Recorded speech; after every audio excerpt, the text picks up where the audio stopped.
नमस्कार दोस्तों, स्वागत है आपका friends at preparation YouTube channel पर। इस चैनल पर मैं लेके आता हूँ आपके लिए रोजाना एजुकेशनल वीडियो। आज की इस वीडियो में मैं डिस्कस करूंगा कि किस तरह से आप क्वेश्चन को अटेम्प्ट कर सकते हैं कॉम्पिटिटिव एग्जामिनेशन में, जब आपसे क्वेश्चन पूछे जाए करंट अफेयर या फिर जनरल स्टडीज से। तो क्वेश्चन को आप यूज कर लीजिए प्रिपरेशन को बूस्ट करने के लिए और चेक करने के लिए कि आपका प्रिपरेशन किस लेवल का चल रहा है। और वीडियो के एंड में अपना स्कोर जरूर मेंशन करिएगा कि कितने क्वेश्चन के आप आंसर सही कर पा रहे हैं। वीडियो स्टार्ट करने से पहले मैं आपसे कहूंगा वीडियो लाइक जरूर कीजिए, और हाँ, वीडियो के डिस्क्रिप्शन में आपके पास कुछ लिंक गिवन है और अदर वीडियो की, जिसे आप देख सकते हैं। साथ ही साथ आप मेरा टेलीग्राम ग्रुप भी ज्वाइन कर सकते हैं, इसका भी लिंक डिस्क्रिप्शन में है। आप जिस किसी सोशल मीडिया को यूज करते हैं उसे वहां पे मुझे फॉलो कर सकते हैं, उसका लिंक भी डिस्क्रिप्शन में है। चलिए स्टार्ट करते हैं फिर फर्स्ट क्वेश्चन के साथ। तो क्वेश्चन है आपके लिए थिएटर फॉर्म के बारे में, ठीक है। तो क्वेश्चन कुछ इस तरह से है कि कंसीडर द फॉलोइंग पेयर्स। तो ये आपके लिए कॉलम 1 है और ये है आपके लिए कॉलम 2। तो फर्स्ट कॉलम में जो आपके पास मेंशन है वो थिएटर फॉर्म, और सेकंड कॉलम जो है वो स्टेट से रिलेटेड। यानी कि आपको ये चेक करना है कि भी ये जो थिएटर फॉर्म यानी कि जो नाटक जो होता है उस नाटक का जो फॉर्म है वो उसके बारे में गिवन है, और ये कौन से स्टेट से बिलोंग करती है उसके बारे में भी गिवन है। तो आपको ये चेक करना है कि जो मैचिंग आपको गिवन है ये करेक्टली मैच है या नहीं है, ठीक है। तो जो फर्स्ट है आपके पास, फर्स्ट पॉइंट जो आपसे बोला जा रहा है, फर्स्ट मैचिंग जो आपको दे रखा है उसके अंदर है भांड पाथार, ठीक है। भांड पाथार ये बोला जा रहा है आपसे, ये कश्मीर से बिलोंग करता है। अगर हम बात करें सेकंड, तो इसमें बोला जा रहा है भवई। भवई जो बिलोंग करता है वो गुजरात से बिलोंग करता है। और थर्ड आपसे बोला जा रहा है जो जतरा है वो बंगाल से बिलोंग करता है, ठीक है। तो ये तीन आप बोल सकते हो थिएटर फॉर्म है आपके पास, और ये स्टेट है। तो आपको ये बताना है कि ये जो मैचिंग आपको दे रखी है ये करेक्ट है या नहीं है। तो यानी कि आपको ये करना है इस क्वेश्चन के अंदर जो भी करेक्टली मैच है उसे चूज करते हुए अपना आंसर बताना है। तो ऑप्शन ए में आपसे बोला जा रहा है कि भी फर्स्ट यानी कि ओनली वन यानी कश्मीर से रिलेटेड है ये भांड पाथर, और ऑप्शन बी में आपसे बोला जा रहा है कि फर्स्ट और सेकंड जो है ये बिल्कुल करेक्टली मैच है। ऑप्शन सी में आपसे बोला जा रहा है सेकंड एंड जो थर्ड है वो करेक्टली मैच है, और लास्ट ऑप्शन डी में आपसे बोला जा रहा है फर्स्ट सेकंड एंड थर्ड ये तीनों ही जो मैचिंग आपको दे रखा है तीनों ही करेक्टली मैच है। तो आपके अकॉर्डिंग सही आंसर क्या है, इस क्वेश्चन को अटेम्प्ट कर लीजिए। तो इस क्वेश्चन की अगर सही आंसर की बात करूं तो तीनों ही आपके लिए करेक्टली मैच था, यानी कि तीनों ही जो मैचिंग है बिल्कुल करेक्ट है। एक बार आप दोबारा देख लीजिए कि इसके अंदर जो आपसे बोला जा रहा है कि फर्स्ट यानी कि भांड पाथार की अगर हम बात करें तो ये कश्मीर से बिलोंग करता है। अगर हम भवई की बात करें तो ये गुजरात से बिलोंग करता है। अगर हम जतरा की बात करें, यानी कि आप जतरा भी बोल सकते हो जात्रा भी बोल सकते हो, ये बंगाल यानी कि जो हमारे वेस्ट बंगाल है वहां से बिलोंग करता है। ये तीनों ही मैचिंग बिल्कुल करेक्ट है। अगर टोटली पूरी डिटेल अपनी कंट्री के बारे में आपको जानना है तो एक छोटा सा नोट्स है जो कि आप यूज कर सकते हैं, इसे नोट भी कर सकते हैं, ताकि किसी भी स्टेट से कोई भी आपके लिए थिएटर फॉर्म आपसे ट्रेडिशनल थिएटर फॉर्म के बारे में आपसे पूछा जाए तो वो आंसर कर सकते हैं।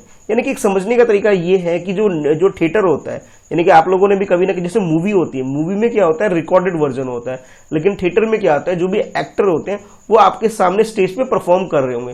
स्कूल में, कॉलेज में या फिर थिएटर में कहीं ना कहीं आपने ये नाटक या थिएटर जरूर देखा होगा। नहीं तो रामलीला वगैरह जो पुराने टाइम पे होती थी ये तो आप लोगों ने जरूर देखा होगा। तो ये थिएटर का एक फॉर्म है। तो अलग अलग स्टेट में से अलग अलग नाम से जाना जाता था। यहाँ पे कुछ ना कुछ ट्रेडिशनल उनका एक ट्रेडिशन में था या कुछ अलग नाम से जो जाना गया जाता है, जिसकी वजह से कुछ ना कुछ फेमस है पर्टिकुलर एक स्टेट के अंदर। तो उसकी एक लिस्ट यहाँ पे आपके सामने है, जिस लिस्ट को आप प्रिपेयर कर सकते हैं आपके आने वाले एग्जाम के लिए। जैसे अगर हम बात करें कश्मीर की, तो कश्मीर में नाटक को क्या बोला जाता है, भांड पाथार बोला जाता था।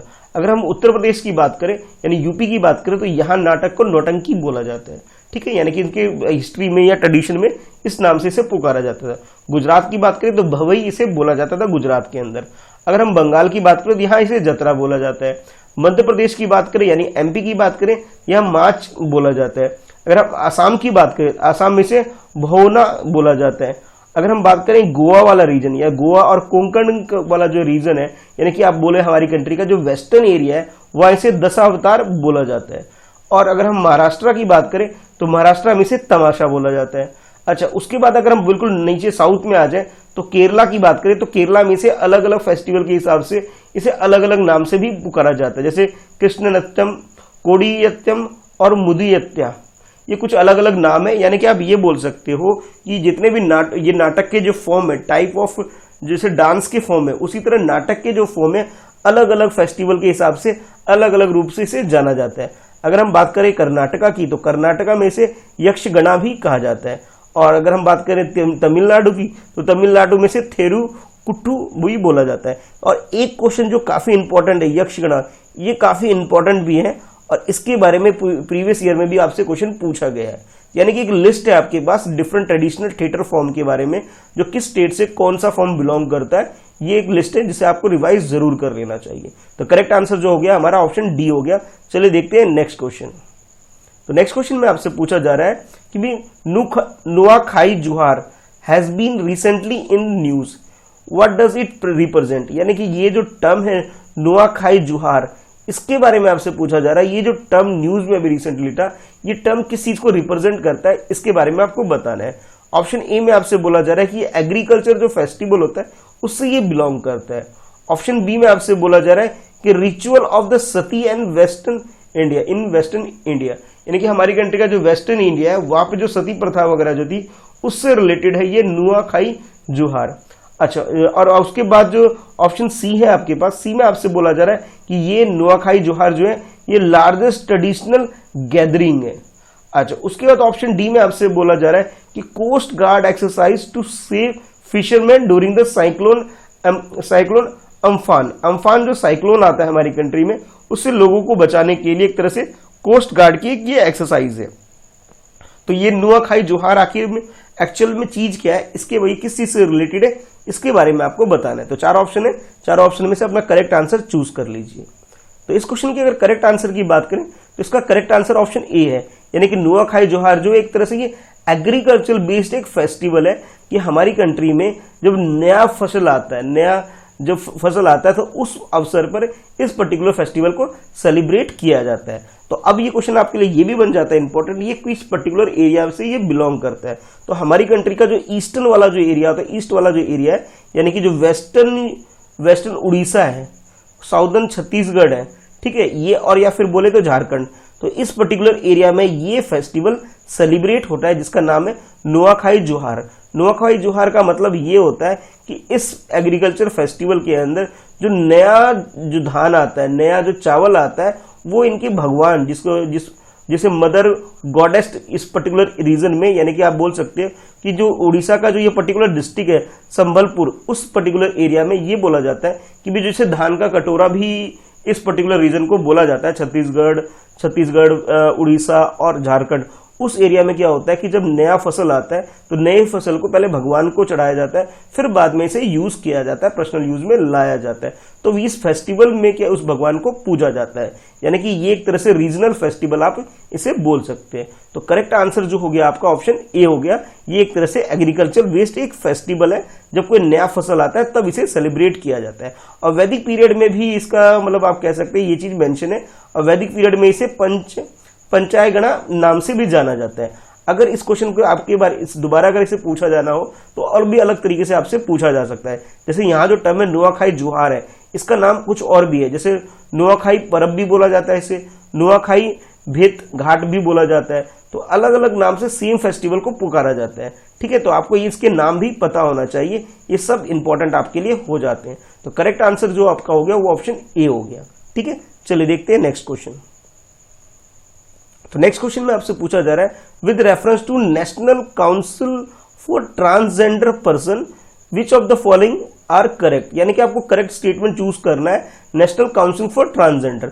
अब आपको पता ही चल गया होगा कि हमारी कंट्री में अब जो एजुकेशनल सिस्टम है, यानी कि जो इंस्टीट्यूशन है, या फिर अब किसी भी जॉब के लिए आप प्रिपरेशन कर रहे हैं, उस जॉब में भी आप जो फॉर्म भरते हैं वहाँ 3 ऑप्शन आपके पास जेंडर को रिप्रेजेंट करने के लिए आता है। सबसे पहले मेल आ जाता है, फिर फीमेल आ जाता है, उसके बाद टी आता है। टी जो रिप्रेजेंट करता है वो ट्रांसजेंडर को रिप्रेजेंट करता है, ठीक है। तो ये क्वेश्चन आपसे लिए जो पूछा जा रहा है ये एक्चुअली जो बेस्ड है वो ट्रांसजेंडर जो कम्युनिटी के लोग हैं उनके ऊपर बेस्ड है। तो यहाँ आपके पास ये उसके रिगार्डिंग में फर्स्ट स्टेटमेंट है और उसके बाद ये सेकंड स्टेटमेंट है।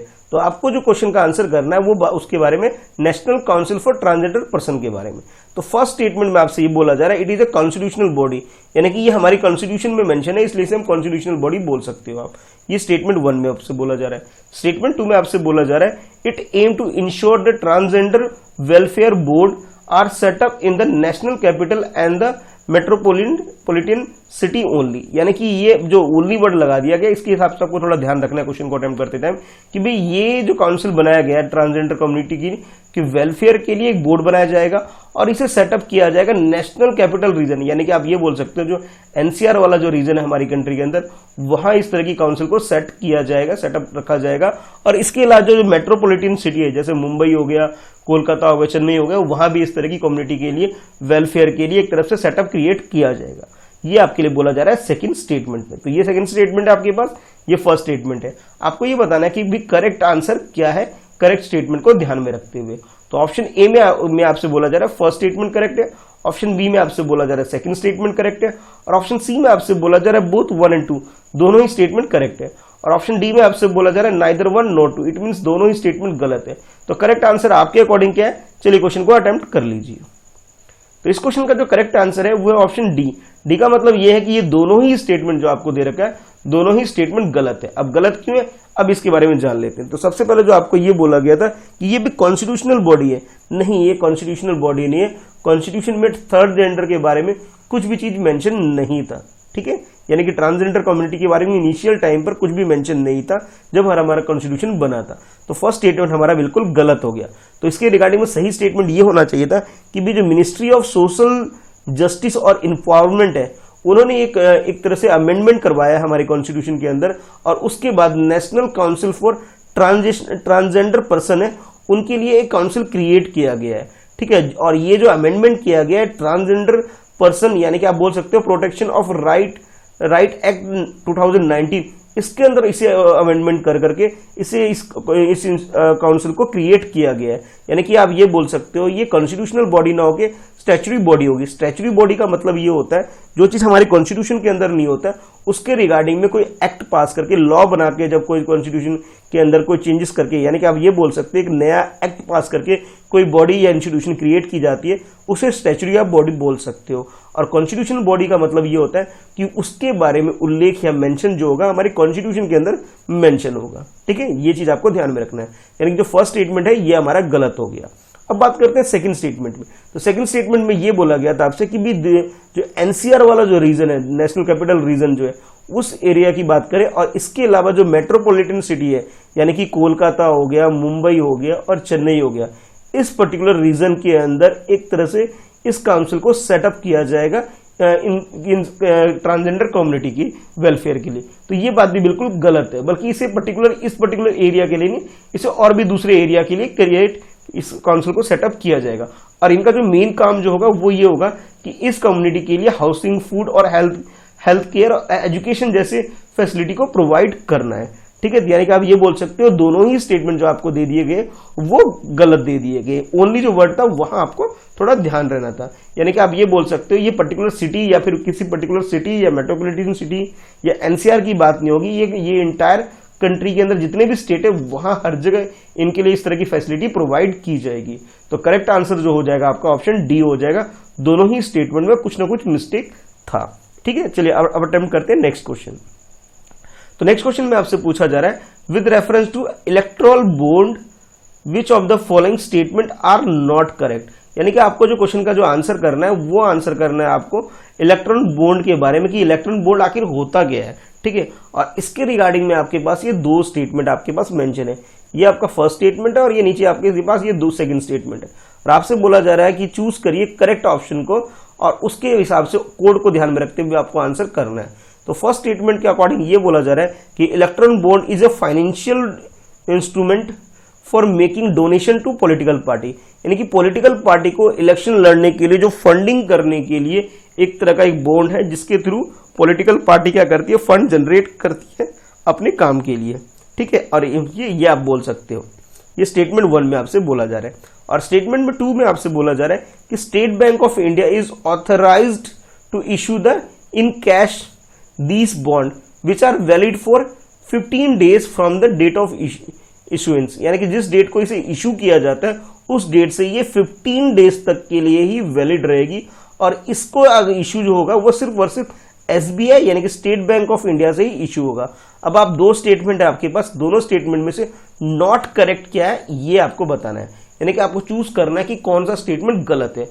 ऑप्शन ए के अकॉर्डिंग फर्स्ट स्टेटमेंट गलत है, ऑप्शन बी के अकॉर्डिंग सेकंड स्टेटमेंट गलत है, ऑप्शन सी के अकॉर्डिंग बोथ ऑफ देम यानी कि दोनों ही स्टेटमेंट गलत है, और ऑप्शन डी के according neither one not two, it means ये दोनों ही स्टेटमेंट गलत नहीं है। गलत नहीं का मतलब है दोनों स्टेटमेंट सही है। तो आपको जो चूज करना है वो गलत स्टेटमेंट चूज करना है कि कौन सा स्टेटमेंट गलत है। ठीक है, तो ये 4 ऑप्शन है, 4 ऑप्शन में से सही ऑप्शन आपके अकॉर्डिंग क्या है, चलिए ये बताइए। तो इस क्वेश्चन का जो करेक्ट आंसर की अगर हम बात करें तो करेक्ट आंसर आपका ऑप्शन डी है। डी का मतलब ये है कि दोनों ही स्टेटमेंट बिल्कुल सही है। ठीक है, यानी कि दोनों ही स्टेटमेंट में आपसे सही बात बोली गई थी, यानी कि आप ये बोल सकते हैं गलत नाइदर वन नो टू, ना ही फर्स्ट गलत है ना ही सेकंड गलत है। ठीक है, ये आपको ध्यान में रखना है। तो करेक्ट आंसर आपका ऑप्शन डी हो गया। चलिए आप बात कर लेते हैं कि ये इलेक्ट्रल बॉन्ड होता क्या है। तो इलेक्ट्रल बॉन्ड क्या होता है, बेसिकली ये होता है कि कोई भी पॉलिटिकल पार्टी जो हमारी कंट्री के अंदर है, जब उन्हें कोई इलेक्शन लड़ना होता है तो उनके पास इतना पैसा नहीं होता कि वो एडवर्टीजमेंट कर सके, लोगों तक पहुंच सके, और बहुत सारे जो इनके काम होते हैं उसको करने के लिए लोगों से चंदा इकट्ठा करते हैं। और जितने भी जो लोग होते हैं, जो आपके बिजनेसमैन वगैरह होते हैं, वो इनको सपोर्ट करते हैं स्टार्टिंग में और इसे पैसा देते हैं ताकि ये लोग इलेक्शन लड़ सके और इलेक्शन जीत सके।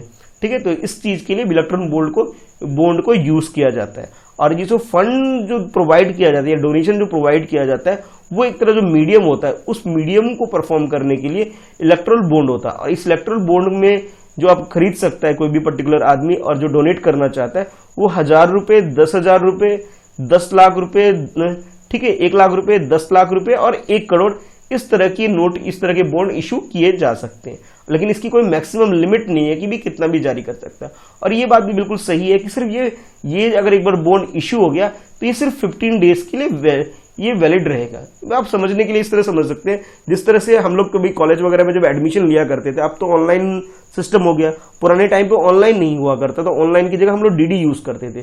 तो डीडी में क्या होता है कि कैश ट्रांजैक्शन ना हो सके, उस चीज को दूर करने के लिए हम बैंक में जाते थे और बैंक में जाकर के अपना डिमांड ड्राफ्ट इशू करवाते थे बैंक में, पैसे जमा करके, उसके बदले में कुछ वो कमीशन 20 रुपए 30 रुपए कुछ कमीशन रख लेता था।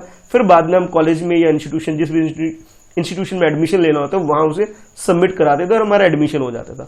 उसी तरह आप ये बोल सकते हैं, जो लोग पॉलिटिकल पार्टी को कोई सपोर्ट करना चाहते थे वो लोग क्या करते हैं, बॉन्ड खरीदते हैं और बॉन्ड को ले जाकर के इस पर्टिकुलर पार्टी को दे देते हैं। ठीक है, तो करेक्ट आंसर आपका ऑप्शन डी हो गया कि दोनों ही स्टेटमेंट गलत नहीं है, आपसे गलत स्टेटमेंट पूछा गया था। ठीक है, तो करेक्ट आंसर आपका ऑप्शन डी हो गया। देखते हैं नेक्स्ट क्वेश्चन। नेक्स्ट क्वेश्चन में आपसे पूछा जा रहा है a draft title drinking water supply quality management system required for pipe drinking water supply service has been recently prepared by which of the following. यानी कि आपको ये बताना है कि ये जो मैंने अंडरलाइन किया आपके लिए, drinking water supply quality management system, ठीक है, require for pipeline drinking water supply service, ये जो टर्म से रिलेटेड एक रिपोर्ट तैयार की गई है, एक ड्राफ्ट तैयार किया गया इस टाइटल से। इसे ड्राफ्ट को तैयार करने वाली इंस्टीट्यूशन कौन है, इसके बारे में आपको बताना है। तो 4 ऑप्शन के हिसाब से आपके पास ये है कि ऑप्शन ए में आपसे बोला जा रहा है कि इस ड्राफ्ट को तैयार करने वाली जो इंस्टीट्यूशन है वो है ब्यूरो ऑफ इंडियन स्टैंडर्ड। ठीक है, यानी कि आप इसे शॉर्ट में बोल सकते हो BIS। ऑप्शन बी में आपसे बोला जा रहा है कि नीति आयोग ने इस तरह का ड्राफ्ट तैयार किया है। और ऑप्शन सी में आपसे बोला जा रहा है कि मिनिस्ट्री ऑफ जल शक्ति है, उसने ये ड्राफ्ट तैयार किया है। और ऑप्शन डी में आपसे बोला जा रहा है नन ऑफ देम, यानी कि इनमें से कोई नहीं। तो कहने का मतलब ये है कि ड्रिंकिंग वाटर को स्ट्रेंथन करने के लिए, इसकी क्वालिटी को मैनेज करने के लिए, एक सिस्टम तैयार करने के लिए ये अभी हमारी कंट्री में प्रोग्राम लाने की कोशिश की जा रही है कि भी हमारी कंट्री में सबको पाइप के थ्रू वाटर, ड्रिंकिंग वाटर की, पानी की, पीने वाले पानी की सप्लाई की जा सके। इसके लिए एक ड्राफ्ट तैयार किया गया, उसके रिगार्डिंग में आपको चूज करना है कि कौन सी इंस्टीट्यूशन ने ये ड्राफ्ट तैयार किया है। आई होप आपको क्वेश्चन समझ में आ गया होगा, आप क्वेश्चन को अच्छे से अटेम्प्ट कर लीजिए। ठीक है, तो इस क्वेश्चन की अगर हम करेक्ट आंसर की बात करें तो करेक्ट आंसर इसका ऑप्शन ए है।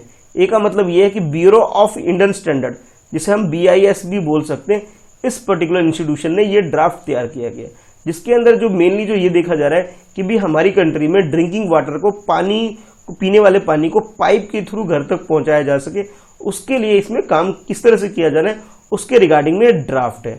यानी कि करेक्ट आंसर जो हो जाएगा आपका ऑप्शन ए हो जाएगा। और इसमें बेसिकली जो फैक्ट रखे गए हैं कि भी वाटर जो सप्लाई होगी वो किस तरह की होनी चाहिए, तो ये कुछ की पॉइंट से इसको ध्यान में रखते हुए ये बात की जा रही है कि भी वाटर की क्वालिटी अच्छी होनी चाहिए, यानी कि क्वालिटी वाटर की एक पॉलिसी आनी चाहिए, ये ड्राफ्ट में रखा गया है। दूसरा ये रखा गया कि वाटर क्वालिटी को किस तरह से मैनेज किया जाएगा, इसके मैनेजमेंट से रिलेटेड पॉइंट्स इसके अंदर रखे गए हैं। थर्ड आप ये बोल सकते हैं कि भाई कि हेल्थ बेस्ड टारगेट है। हेल्थ बेस्ड टारगेट यानी कि अच्छा पानी होगा तो लोग बीमार नहीं पड़ेंगे, ठीक है। तो ये हेल्थ के जो हमारे टारगेट है वो भी अचीव होंगे, कम से कम बीमारी हो पाए।